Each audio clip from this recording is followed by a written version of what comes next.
आज मी आल्यापासनं धाराशिव लोकसभा मतदारसंघातील माझ्या जीवाभावाच्या सगळ्या लोकांना विनंती केली होती की आज आपण ह्या ठिकाणी उपस्थित राहावं। माझ्या आव्हानाला प्रतिसाद देत माझ्या लोकसभा कार्यक्षेत्रातील सगळी जीवाभावाची माणसं आज या ठिकाणी उपस्थित होती। जवळपास 4:15 पासनं आता 8 वाजत आलेत। सगळ्यांशी चर्चा आम्ही त्या ठिकाणी केली, सगळ्यांचं मत त्या ठिकाणी जाणून घेतलं आणि ही सगळी मतं जाणून घेतल्याच्या नंतर सगळ्या कार्यकर्त्यांच्या सगळ्या जीवभाव माणसांच्या ज्या सूचना आहेत त्या पद्धतीनं मला थोडी पार्श्वभूमी सांगायची की नुकत्याच झालेल्या स्थानिक स्वराज्य संस्थेच्या निवडणुकीमध्ये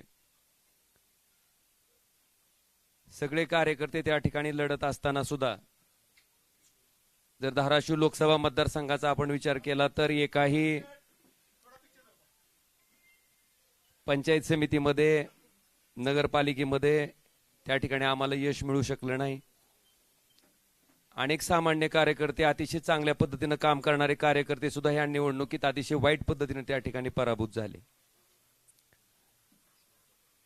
मी असेन, आमचे सगळे सहकारी असतील, आम्ही 24 तास मधला 24 तास वेळ सामान्य माणसासाठी, सामान्य लोकांसाठी, त्याच्या समस्येसाठी द्यायचं काम आम्ही प्रामाणिकपणे केलंय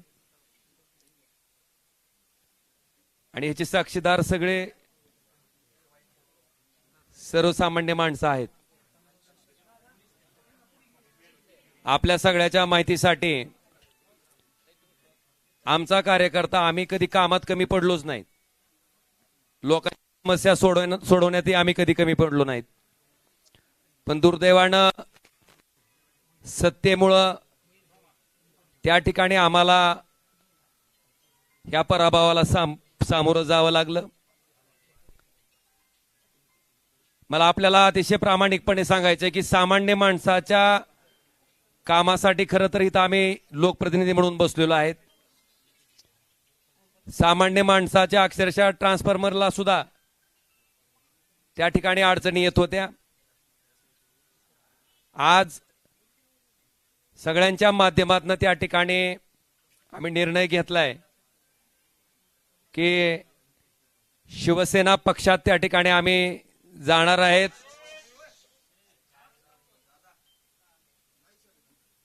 श्री एकनाथ शिंदे साहेबांच्या नेतृत्वाखाली आम्ही त्या ठिकाणी काम करणार आहेत। याच्या पाठीमागची पार्श्वभूमी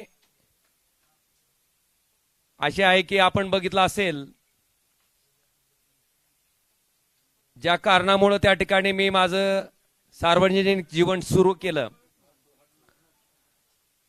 की ह्या वाईट वृत्तीची लोक कुठल्याही परिस्थितीत त्या ठिकाणी राजकारणाच्या पटलावर राहिले नाहीत पाहिजेत। ती भूमिका आजपर्यंत मी त्या ठिकाणी चोखपणे निभावत आलो। कायदेशीर बाबीवर सुद्धा आम्ही त्याच पद्धतीनं पूर्ण आमच्या कुटुंबानं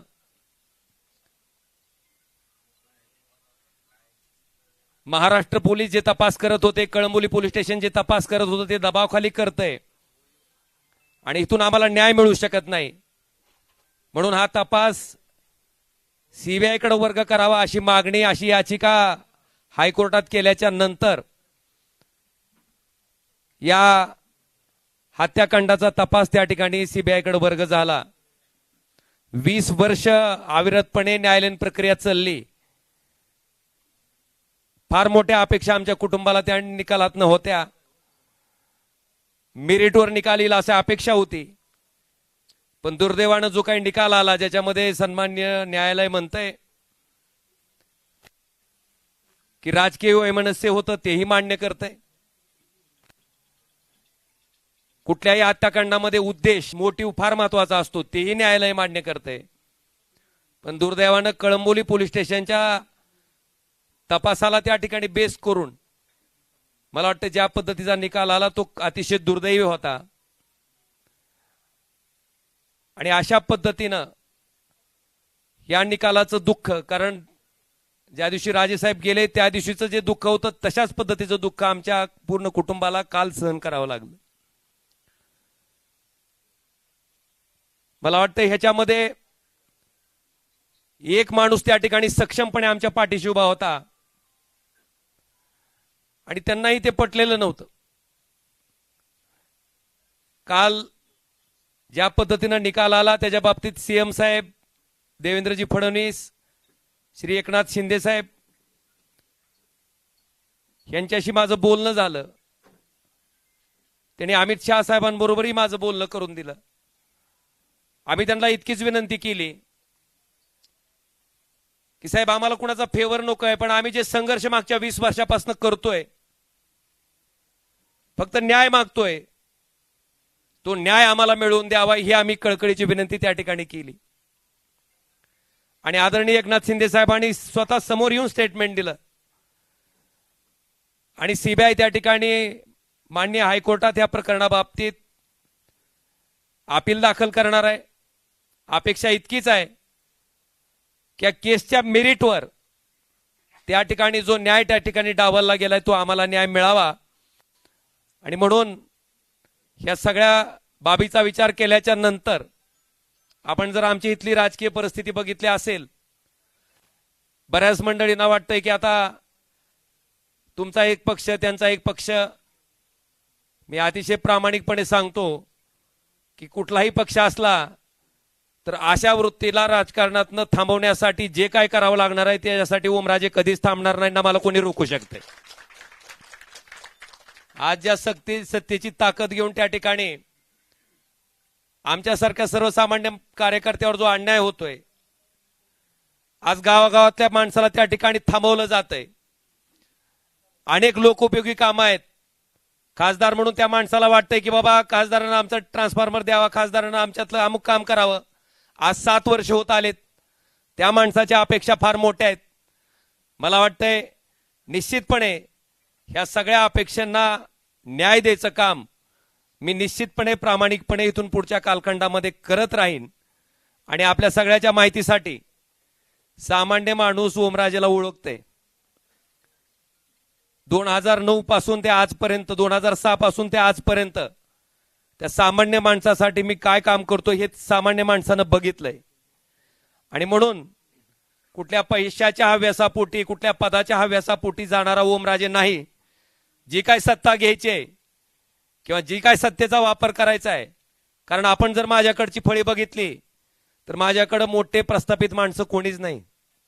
माझ्याकडे सामान्य माणसं, समाजातली शेवटच्या घटकातली माणसं त्या ठिकाणी आज माझ्याकडे आशा लावून बघतायत. आणि मी आपल्याला शब्द देतो की ह्या सत्तेचा वापर हा त्या सर्वसामान्य माणसाच्या जीवनात आनंद देण्यासाठी मी प्रामाणिकपणे करत राहीन आणि ती ताकदीनं करत राहीन. हे वचन मी आपल्या सगळ्याच्या साक्षीनं आज या ठिकाणी देतोय. आणि आम्हाला खात्री आहे की ज्या पद्धतीनं धावून जाऊन काम करायचा त्यांचा स्वभाव आहे त्या पद्धतीने ते निश्चितपणे धावून येतील आमच्या प्रत्येक. कारण आमचं काय वैयक्तिक कुठलंच काम नाहीये, माझं कुठलंच काय असंही नाही किंवा काहीतरी वेगळा व्यवसाय माझा चालू आहे आणि त्या व्यवसायाला संरक्षण घेण्यासाठी मला जायचं आहे ना. माझ्यावर काही ईडीसी सीबीआयची बी दाढ पडली असंही नाही. बांधवांनो, प्रामाणिकपणे काम करणारा, 24 तास मधला 24 तास वेळ देणारा मी एक सामान्य कार्यकर्ता आहे. आणि निश्चितपणे यांच्या नेतृत्वाखाली आम्ही अतिशय चांगल्या पद्धतीचं काम आपण जर बघितलं असेल तर कृष्णा मराठवाडा सिंचन प्रकल्प जो की कित्येक वर्षापासून त्या ठिकाणी अपूर्ण आहे. आपल्याकडे बॅरेजेसची कामं आहेत जे की आम्ही त्यावेळेस सुरू केलं होतं, त्याचे एस्टिमेट चालू केले होते. मला वाटतंय या सत्तेचा उपयोग कशा पद्धतीने केला जाऊ शकतो हे निश्चितपणे आम्ही धाराशिव लोकसभा मतदारसंघातील जनतेला चांगल्या पद्धतीने त्या ठिकाणी राबवून, नुसत्या घोषणा नाहीत तर त्या राबवून अतिशय चांगल्या पद्धतीनं दाखवून देऊ, हेही वचन मी आजच्या या पत्रकार परिषदेच्या निमित्तानं देतो. आणि निश्चितपणे आदरणीय उद्धवजी, आदरणीय आदित्यजी, बाळासाहेब यांचा सगळ्यांचा मला प्रचंड स्नेह लाभला, त्यांचे आशीर्वाद लाभले, त्यांचं प्रेम लाभलेलं आहे. मला वाटतंय माझ्या मनात, माझ्या तोंडात कधीही कुणाबद्दलही वाईट शब्द कधी आलेला नाही, येणारही नाही. आणि मी मगाशी आमच्या सगळ्या सैनिकांना सुद्धा सगळ्यांना सांगितलं की एकही शब्द भले कुठल्याही प्रकारची कशाही प्रकारची कमेंट पुढे न आली तर मला वाटतंय मातोश्रीबद्दल आपल्याकडनं एकही शब्द जायला नको, ही मी विनंती सगळ्या आमच्या कार्यकर्त्यांना केलेली आहे. मी त्यांचंही मनापासून आभार व्यक्त करतो. आणि निश्चितपणे माझा पुढचा जो राजकीय प्रवास आहे, हा राजकीय प्रवास सर्वसामान्य माणसाच्या जीवनात आनंदाचे क्षण आणण्यासाठी, त्याला सुखाचे क्षण देण्यासाठी मी कायमस्वरूपी अविरतपणे जसा आधी काम करत आलोय त्याच पद्धतीने अविरतपणे त्यांच्यासाठी काम करत राहीन, हेही वचन देतो.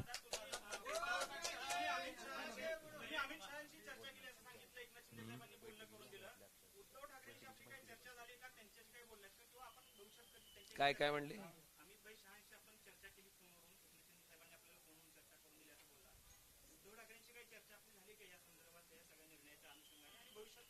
कुठल्या कशाबद्दल म्हणताय?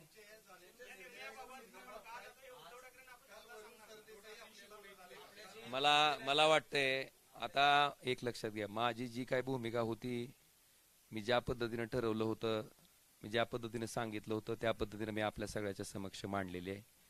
आणि माझी आपल्याला इतकीच विनंती आहे की आम्ही काय बोललेलो असेल तर निश्चितपणे तुम्ही त्याची बातमी करा, त्याच्याबद्दल काही दुमत नाही. पण न बोललेल्याही बातम्या त्या ठिकाणी चालवल्या जातात आणि विनाकारण कुणाबद्दलही गैरसमज त्या ठिकाणी निर्माण केले जातात. तर फक्त तेवढ्या गोष्टी घडून येत. आज मला जे काय बोलायचे मी बोललोय आणि मला एवढंच सांगायचंय, मी बोलण्यापेक्षा मी जो हा निर्णय घेतलाय ह्या निर्णयाचं समर्थन माझ्या कामातनं, माझ्या कष्टातनं त्या ठिकाणी लोकांना दाखवून देईन, एवढं मात्र मी तुम्हाला आवर्जून सांगतो.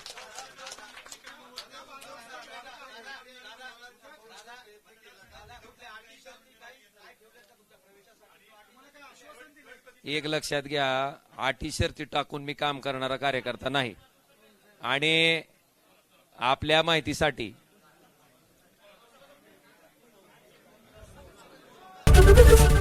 एबीपी माझा, उघडा डोळे बघा नीट.